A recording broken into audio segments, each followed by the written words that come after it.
The dying Chinaman. Even now I can hardly bear to write of those days in March.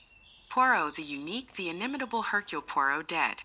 There was a particularly diabolical touch in the disarranged matchbox, which was certain to catch his eye, and which he would hasten to rearrange, and thereby touch off the explosion. That, as a matter of fact, it was I who actually precipitated the catastrophe never ceased to fill me with unavailing remorse. It was, as Dr. Ridgway said, a perfect miracle that I had not been killed, but had escaped with a slight concussion. Although it had seemed to me as though I regained consciousness almost immediately, it was in reality over 24 hours before I came back to life. It was not until the evening of the day following that I was able to stagger feebly into an adjoining room, and view with deep emotion the plain elm coffin which held the remains of one of the most marvelous men this world has ever known. From the very first moment of regaining consciousness I had only one purpose in mind, to avenge Poirot's death, and to hunt down the Big Four remorselessly. I had thought that Ridgway would have been of one mind with me about this, but to my surprise the good doctor seemed unaccountably lukewarm. Get back to South America, was his advice, tendered on every occasion. Why attempt the impossible? Put as delicately as possible, his opinion amounted to this: if Poirot, the unique Poirot, had failed, was it likely that I should succeed? But I was obstinate. Putting aside any question as to whether I had the necessary qualifications for the task, and I may say in passing that I did not entirely agree with his views on this point, I had worked so long with Poirot that I knew his methods by heart, and felt fully capable of taking up the work where he had laid it down. It was with me a question of feeling. My friend had been foully murdered.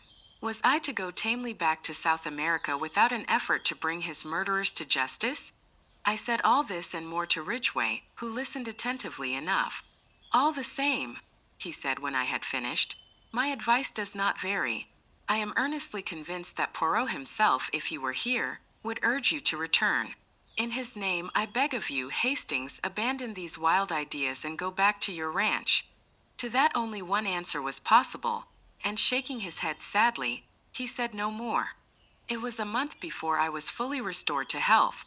Towards the end of April, I sought and obtained an interview with the Home Secretary. Mr. Crowther's manner was reminiscent of that of Dr. Ridgway. It was soothing and negative. Whilst appreciating the offer of my services, he gently and considerately declined them. The papers referred to by Poirot had passed into his keeping, and he assured me that all possible steps were being taken to deal with the approaching menace.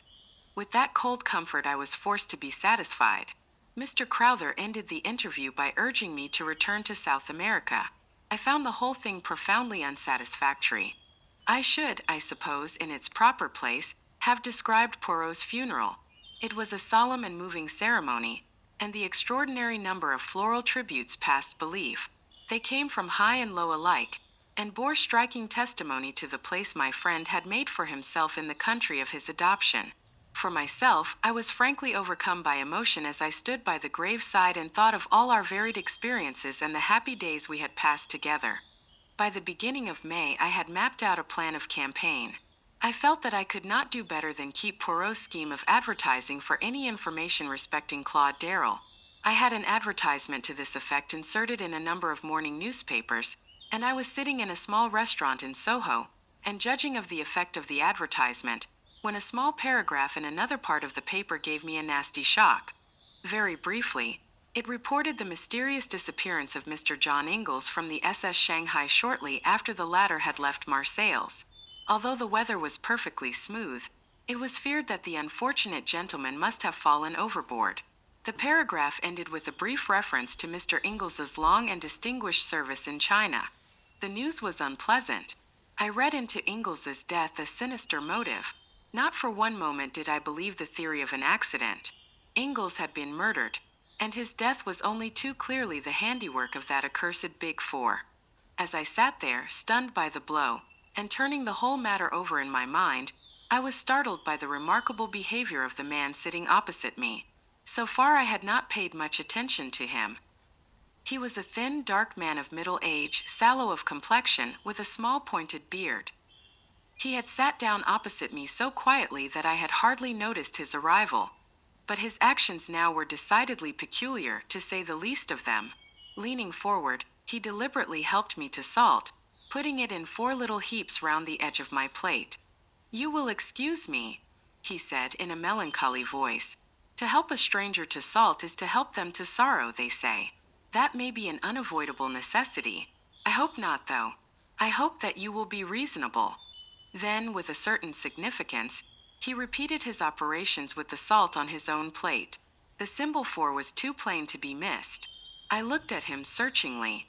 In no way that I could see did he resemble young Templeton, or James the footman, or any other of the various personalities we had come across. Nevertheless, I was convinced that I had to do with no less than the redoubtable number 4 himself. In his voice there was certainly a faint resemblance to the buttoned-up stranger who had called upon us in Paris. I looked round, undecided as to my course of action. Reading my thoughts, he smiled and gently shook his head. "I should not advise it," he remarked. "Remember what came of your hasty action in Paris. Let me assure you that my way of retreat is well assured. Your ideas are inclined to be a little crude, Captain Hastings, if I may say so." "You devil," I said, choking with rage. "You incarnate devil." "Heated, just a trifle heated. Your late lamented friend would have told you that a man who keeps calm has always a great advantage." "You dare to speak of him," I cried. "The man you murdered so foully. And you come here." He interrupted me. "I came here for an excellent and peaceful purpose, to advise you to return at once to South America. If you do so, that is the end of the matter as far as the Big Four are concerned. You and yours will not be molested in any way. I give you my word as to that." I laughed scornfully. "And if I refuse to obey your autocratic command?" "It is hardly a command. Shall we say that it is a warning?" There was a cold menace in his tone. "The first warning," he said softly. "You will be well advised not to disregard it."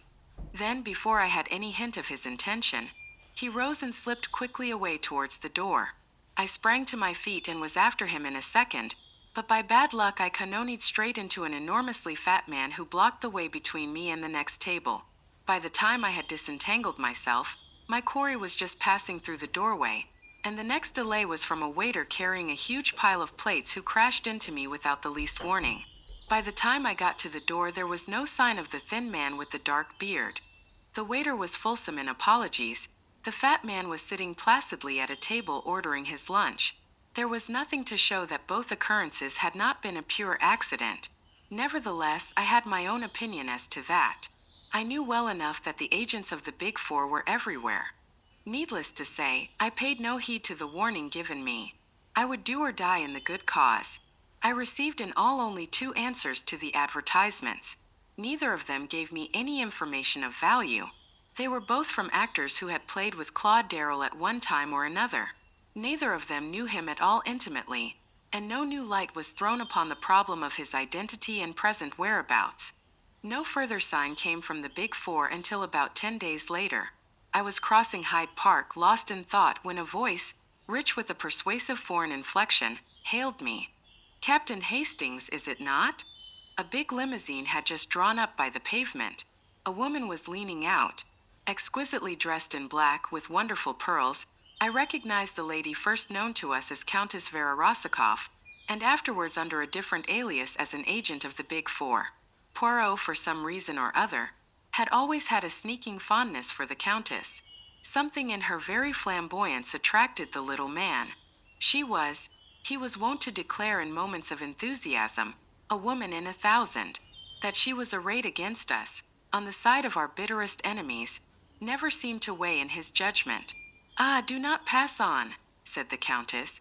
"I have something most important to say to you, and do not try to have me arrested either, for that would be stupid. You were always a little stupid. Yes, it is so. You are stupid now, when you persist in disregarding the warning we sent you. It is the second warning I bring you. Leave England at once. You can do no good here, I tell you that frankly.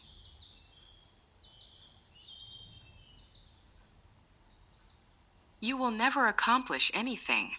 "In that case," I said stiffly, "it seems rather extraordinary that you are all so anxious to get me out of the country." The Countess shrugged her shoulders, magnificent shoulders and a magnificent gesture. "For my part, I think that too stupid.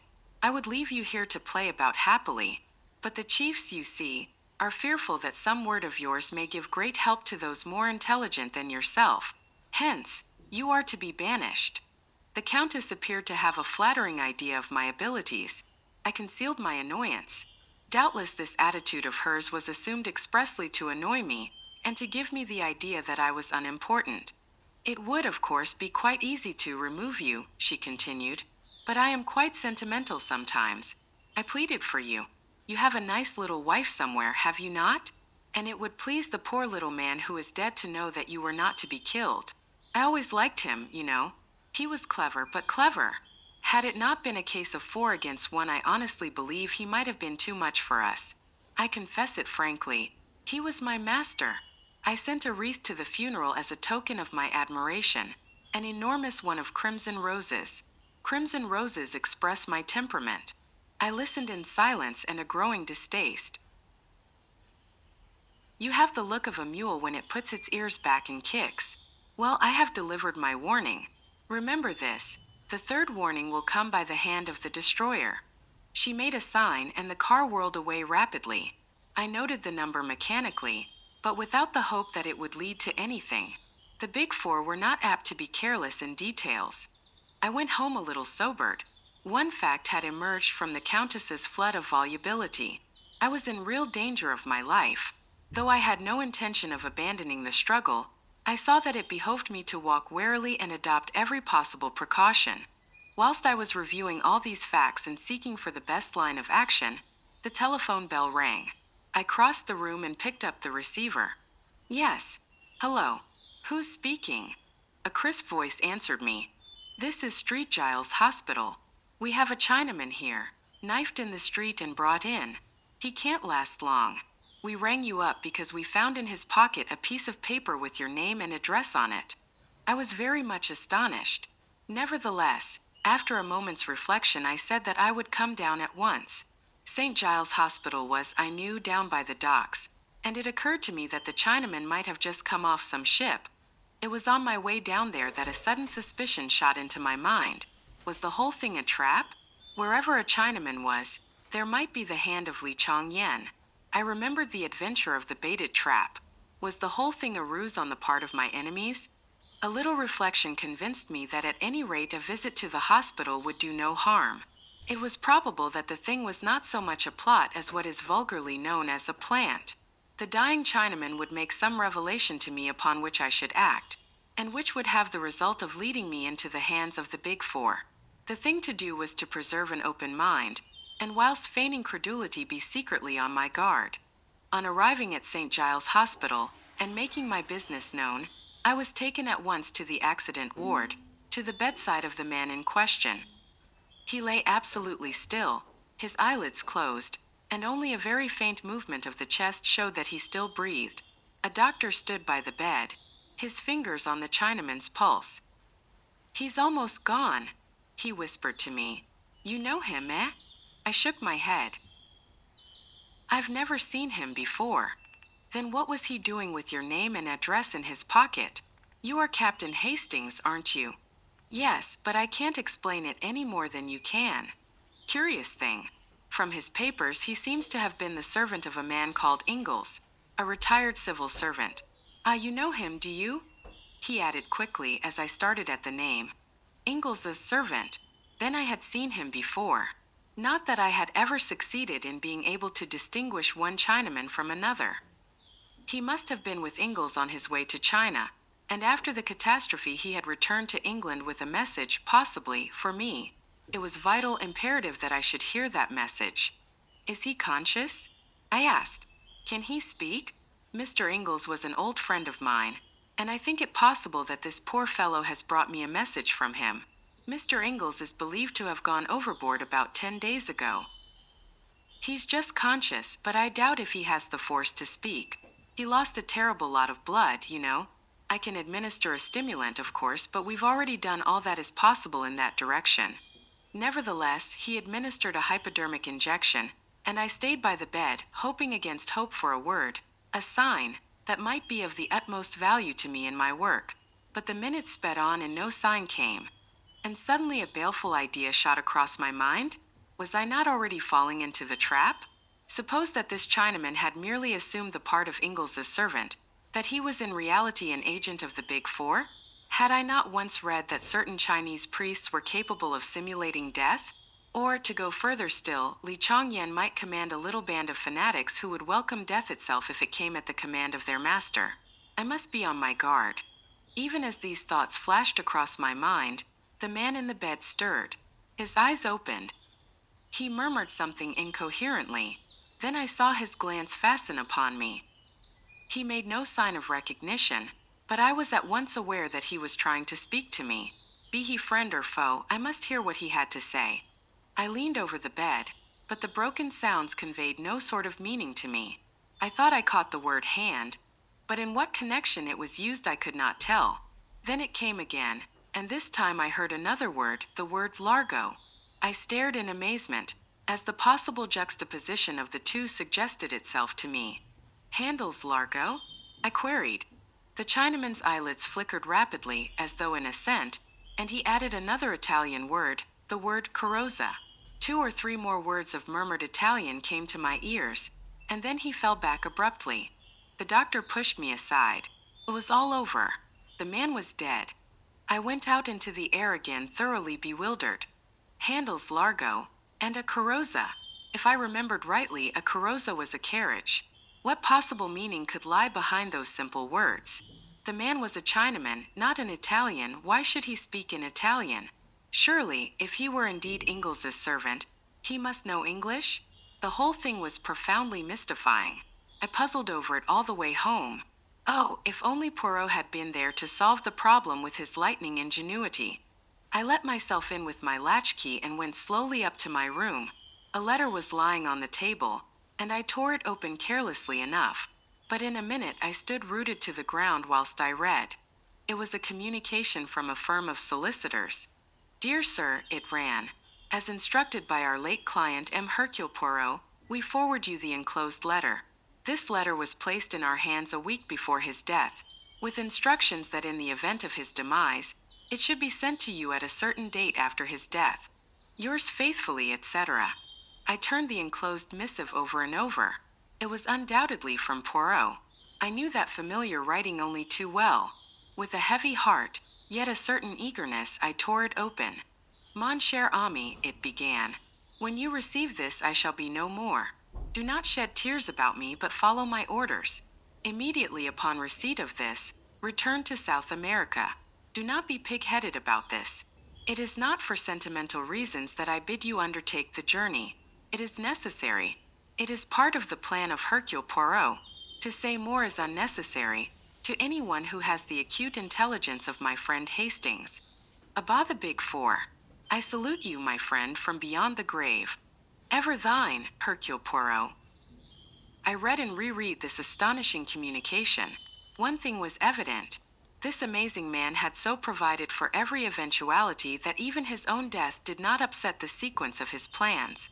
Mine was to be the active part, his the directing genius. Doubtless I should find full instructions awaiting me beyond the seas. In the meantime my enemies, convinced that I was obeying their warning, would cease to trouble their heads about me.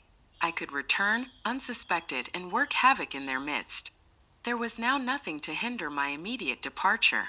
I sent off cables, booked my passage, and 1 week later found me embarking in the Ansonia en route for Buenos Aires. Just as the boat left the quay, a steward brought me a note. It had been given him, so he explained, by a big gentleman in a fur coat who had left the boat last thing before the gangway planks were lifted. I opened it. It was terse and to the point. You are wise, it ran. It was signed with a big figure 4. I could afford to smile to myself. The sea was not too choppy.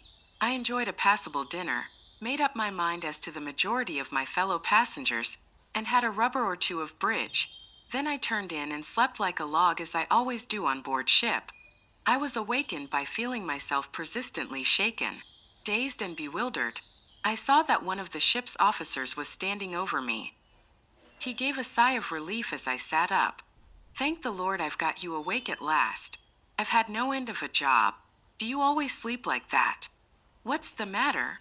I asked, still bewildered and not fully awake. Is there anything wrong with the ship? I expect you know what's the matter better than I do, he replied dryly. Special instructions from the Admiralty. There's a destroyer waiting to take you off. What? I cried. In mid-ocean? It seems a most mysterious affair, but that's not my business. They've sent a young fellow aboard who is to take your place, and we are all sworn to secrecy.